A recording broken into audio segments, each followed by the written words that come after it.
and welcome to the Modern Context Podcast. I'm your host, Yasmin Aliyah Khan, and I'm so happy you're here. If you're back, thanks for coming back, and if it's your first time, I'm very glad to have you. Now, I'll just tell you up front, this is going to be a two-part story. There's a lot to cover, and I don't want to gloss over much of it, so stay tuned for the next episode if you want to hear how all of this ends up. So things have certainly been busy around here. Lots of summer travel is being booked, lots of home renovations in the works, but I will say honestly, they won't be done for a few months. So if you're watching this on YouTube, get used to seeing me in this weird dark corner for a bit longer. Wedding plans are coming along nicely too. Work is chill. So yeah, overall we're busy, but we're happy over here. But despite how busy things may get, you still gotta make time for yourself. And I've been looking for a new show to watch, but nothing's really got me that super excited. I am watching Ugly Betty right now, and that one is fun, but I've actually started going back and re-watching a couple of shows that I had started forever ago, but for whatever reason, I never finished them. And I swear I did not plan this, but two of those shows happen to fit in right with today's topic, which is Ireland. The shows are Derry Girls and Peaky Blinders. I know Peaky Blinders technically takes place in Birmingham, England, but if you watch the show, you know that there's quite a bit of mention of Ireland. The show starts in the year 1919, just after the end of World War I, but as we'll discuss in the next episode, this was a particularly tumultuous time in Irish history. The show mentions the IRA quite a bit, as well as the Fenians, and of course, there is that tough cop from Belfast, which is in Northern Ireland, who is conscripted by none other than Winston Churchill to help solve the Peaky Blinders problem in Birmingham. Of course, the lead actor on the show, Cillian Murphy, is Irish. Congrats to him for winning his Academy Award, by the way, and he is actually from the southern part of Ireland, from Cork. And then there's Derry Girls, which is set in the 1990s in Northern Ireland in the town of Derry or Londonderry. It follows a group of Catholic teenage girls growing up in the midst of what were known as the Troubles in Northern Ireland. Again, we'll discuss this more later in episode 2, but basically it was about a 30-year period in which tensions between the Protestant majority and the Catholic minority in Northern Ireland were particularly high, which is putting it quite mildly. Also, there's that new Lindsay Lohan rom-com on Netflix, Irish Wish. I haven't watched it yet because it comes out, I think, the day this episode drops, but I will. I'm sure that movie will have nothing to do with anything we talk about here today, but if I'm being really honest with myself, I am going to watch it. Speaking of dropping podcast episodes, I had originally planned to release this episode a few weeks ago, but then I realized that St. Patrick's Day is coming up, so I saved it for a more timely release. And yes, we will talk about that guy too. But today, we're going to be talking about the split between Northern Ireland, which is a part of the UK, and Ireland, which is an independent nation. For the first time in a long time, it looks as though Northern Ireland might actually be interested in rejoining the rest of the island. Let's find out why that is, why it matters, and how we got here. But I gotta say, Irish history is rather daunting because it goes back for thousands and thousands of years, but to make it easier on everyone, we're gonna start the story with Henry VIII. But first, some background, of course. Ireland is an island in the British Isles west of England and Scotland. It's known for a lot of things, particularly its folklore, its beautiful green landscapes, its rainy weather, and unfortunately, its ongoing political turmoil. Today, the island is split in two, with 6 counties in the northern province of Ulster making up Northern Ireland, which is a part of the United Kingdom. Up until right now, there was little hope for Irish unity, but it seems as though reunion is gaining more and more support within Northern Ireland. Here in the US, we saw large swaths of Irish immigrants, most of whom came here in the mid-1800s.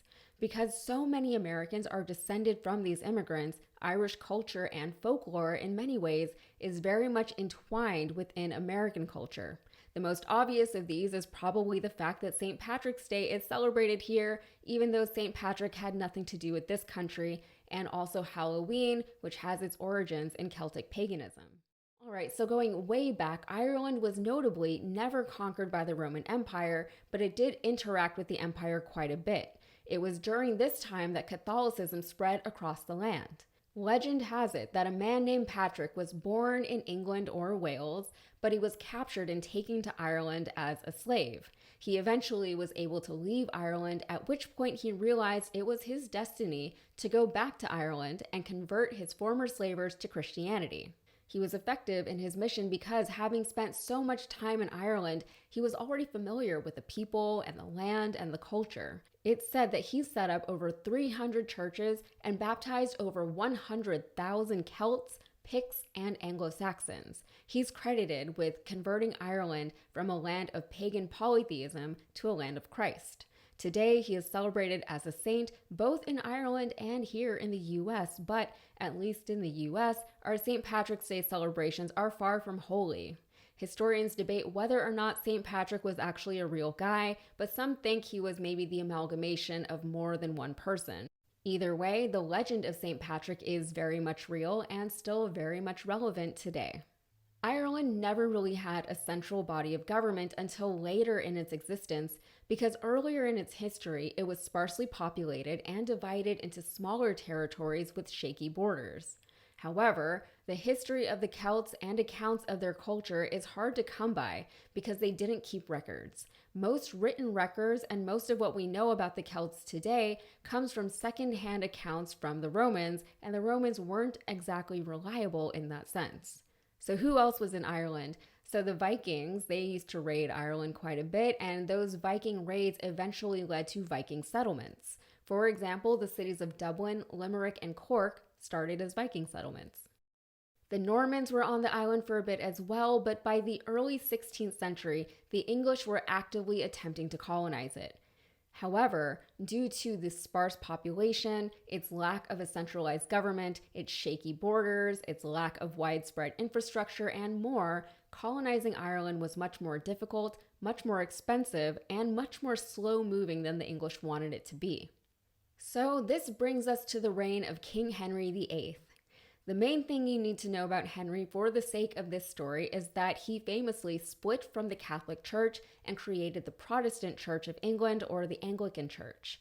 It was during his reign that England sought to assert its authority on Ireland, with Henry being made the King of Ireland. While the English were already in Ireland, this declaration was followed by efforts to assimilate the Irish into English culture. English became the language of the land, not Gaelic. Anglicanism became the religion of the land, not Catholicism. And then there was the plantation, which saw lands confiscated from Irish people and given to British settlers. That is a nice way of saying that the British literally kicked Irish people out of their homes and moved into them. Then, over in Scotland, Mary, Queen of Scots, a devout Catholic, was forced to abdicate her throne, making her literal baby boy James King James VI of Scotland. When Henry died in England, he was succeeded by 3 of his children, one after the other, the last one being Queen Elizabeth. But when she died in 1603, King James VI of Scotland became King James I of Great Britain and Ireland. He ruled all 3 regions, England, Scotland, and Ireland, for about 20 years until he died. And it is with James when our story really begins. James was a colonizer. Of course, you know about Jamestown, Virginia, the first successful British colony in the New World. James is also the James of the King James Bible. Unlike his mother, James was a Protestant, but since his mother was Catholic, the Catholic populations had hoped that he would at least be compassionate towards them. James was also fascinated by witchcraft, and he liked to torture women who were accused of practicing it. He actively worked to eradicate the Gaelic language because he thought that the language was responsible for the lawlessness and godlessness of the Northern Scots in the Hebrides. So all of that to say, religion was a big deal for him, and he was keen on spreading not just his Protestantism, but also his Britishness. So as the New World was being colonized, so was Ireland. By the time James ascended the British throne, England had already been at war with the Irish for nearly a decade. During the 9 Years' War, the Irish were rebelling against English colonization, but by the end of it, the defeated Irish lords fled the land, making way for the plantation of Ulster. The plantation of Ulster began in 1609 following the flight of the Earls. It was a concerted colonization effort by the British to install a loyal Protestant population in Ireland with the political goal of securing at least a portion of Ireland for Britain. Protestant colonizers from England and Scotland moved into the Northern Irish province of Ulster. The lands of those Gaelic earls and other Ulster residents had been confiscated by the crown and given to these settlers. Ulster consists of 9 counties, and the plantation claims 6 of them. The other 3 were still colonized, just in a less official capacity. Prior to the plantation, the northern province was Gaelic and Catholic. The same way James believed the Gaelic language and culture needed to be eradicated in the Scottish Hebrides, he brought that same agenda to Ulster. So the colonizers were all English-speaking, Protestant, loyalist, meaning they were loyal to the British crown. Because of this, Ulster of Northern Ireland would become ground zero for tensions between Irish Catholic populations and the Protestant settlers.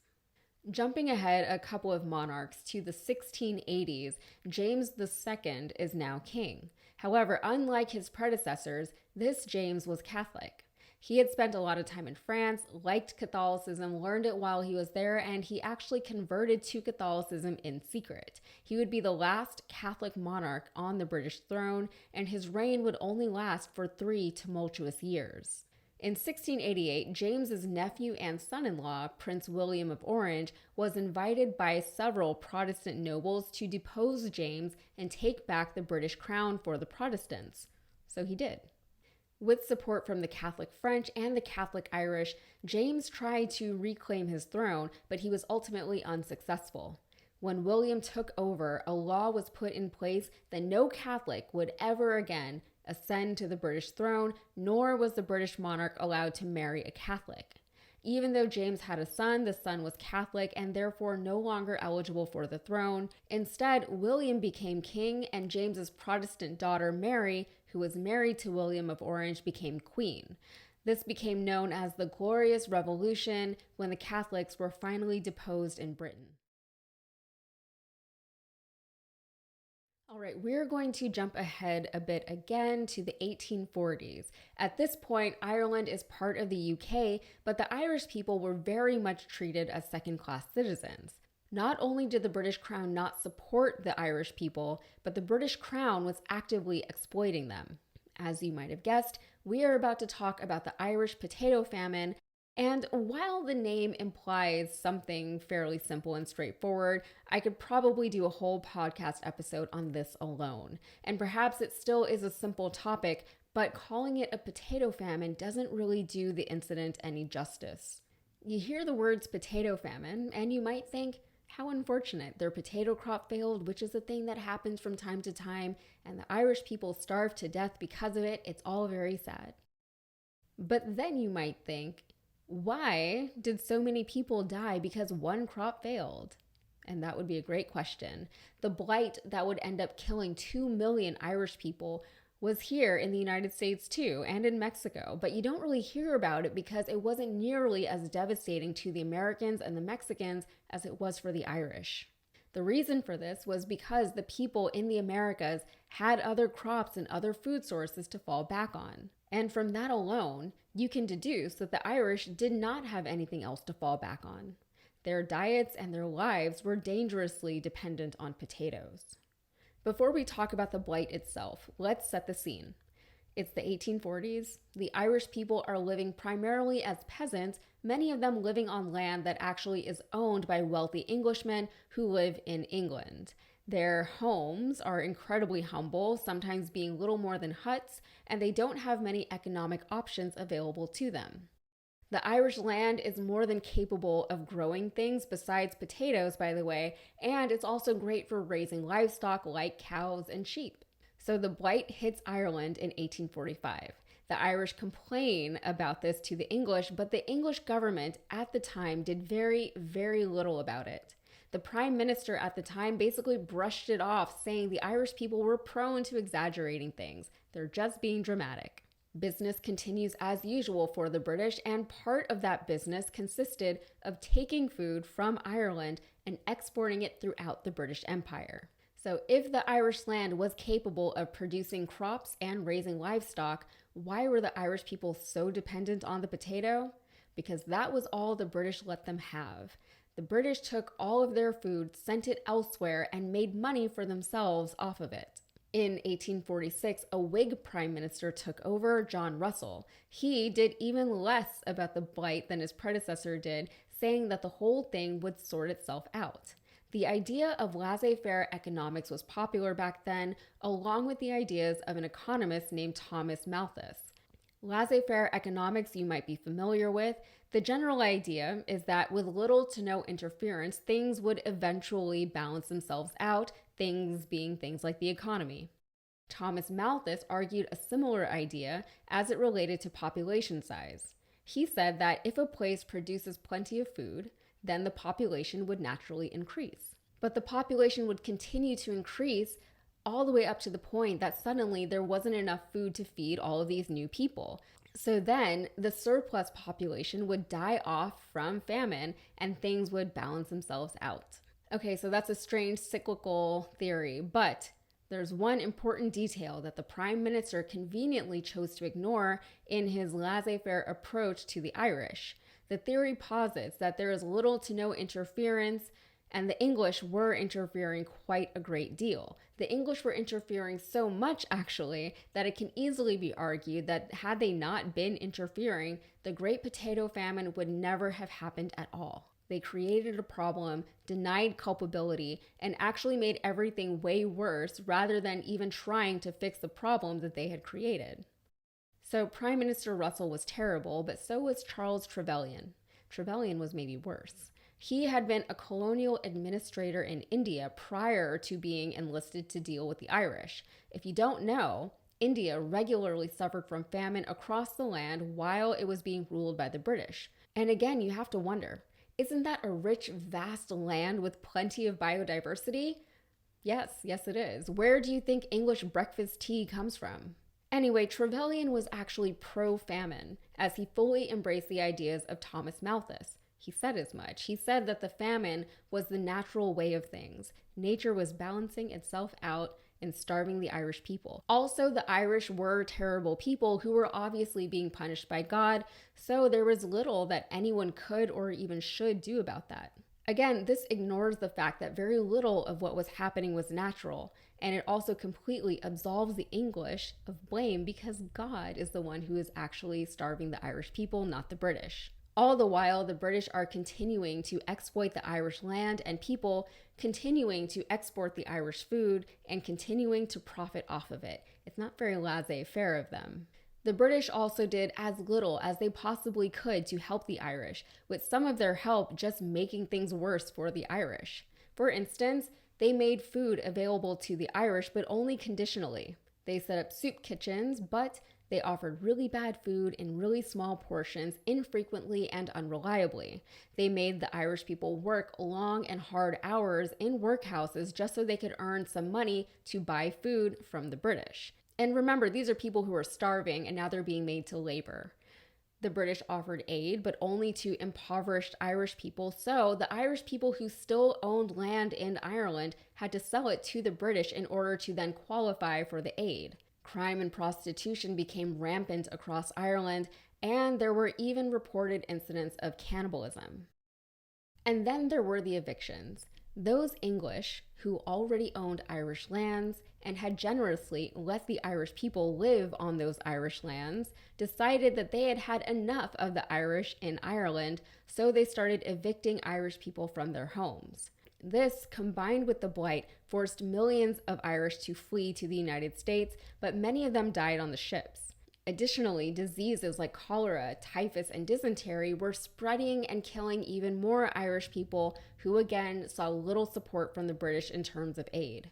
The British, seeing how bad things were getting in Ireland, recognized that poverty often leads to unrest. So instead of doing what they could to curb the poverty, they just sent British troops to Ireland. And this is something that I feel comes up all the time in modern politics. If there's crime, there's usually poverty and wealth inequality. If you want to solve crime, you solve poverty. Police and military units can only ever attempt to use force against poverty, and that doesn't make any sense. At best, it's a band-aid solution. It's an uphill battle, and in the end, no one is better for it. It would have been better for everyone and immensely easier for the British if they would just stop taking things from the Irish. But not only were they taking things from the Irish, they made it very difficult for anyone else to help them too. Notably, the Ottoman Empire tried to help the Irish when they heard about the famine. The Sultan, Khalifa Abdul-Majid, wanted to send the Irish £10,000. However, when Queen Victoria heard about this, she said, no, that's rude. She had only given the Irish £2,000, and she said it would make her look bad if some other guy, some Ottoman sultan, gave the Irish more money than she did. So the Sultan was only allowed to give the Irish £1,000. But he wasn't satisfied with that, so he secretly sent 5 ships of food to Ireland. The British did actually find out about the secret ships, and then they tried to stop them, but the Ottomans fought them and they were able to deliver the food to the Irish. Additionally, the Americans sent aid to the Irish, the people of the Caribbean, and the Indians. The British attempted to block this aid as well, charging high cargo fees once the ships arrived on shore. And notably, the indigenous Americans, specifically the Choctaws, sent aid. They themselves had so little after having their own lands taken from them in a somewhat similar fashion, and they still managed to send aid to the Irish. Keep in mind, this was just a few years after the Trail of Tears, when 60,000 Native Americans were forced from their homes. The Choctaws are still highly revered and celebrated in Ireland because of this kinship. In fact, during the pandemic, when the indigenous people here in the United States were suffering, the Irish made generous donations to the Navajo and Hopi, many seeing it as a way of returning a favor. Estimates say that 2 million Irish people died during the famine years and another 2 million fled. Over the next several decades, Irish people continued to flee Ireland for fear that another famine could just as easily happen, and the English would again let them die from it. One could argue that since so many of the Irish people's troubles were the direct and deliberate result of English policies, English exploitation, and lack of English support, this was England's way of committing genocide without really being accused of committing genocide. Genocide doesn't have to be acute. They didn't literally kill the Irish people with weapons, but they went out of their way to ensure that the Irish population would be decimated. The blight was a convenient thing for the British to hide behind to evade accountability, and it worked. Today, it's still known as the Great Potato Famine rather than the Irish Genocide, which I guess means that the British won the PR war. All right, so now we're in the mid-1800s, and that feels like a pretty good stopping point for part 1 of this Irish tale. I didn't want to cram this whole episode into one episode because I feel like if I did that, I'd be rushing through all of the 1900s, and there's really a lot that happens in the 1900s.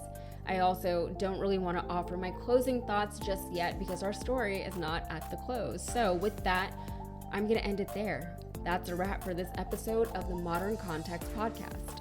I hope you all have a fun and safe St. Patrick's Day if you're listening to this before St. Patrick's Day. And until next time, we would love to hear from you. Please reach out to the show at hello@modconpod.com with any suggestions or questions you might have for us. Also, don't forget to follow and subscribe to the show wherever you get your podcast.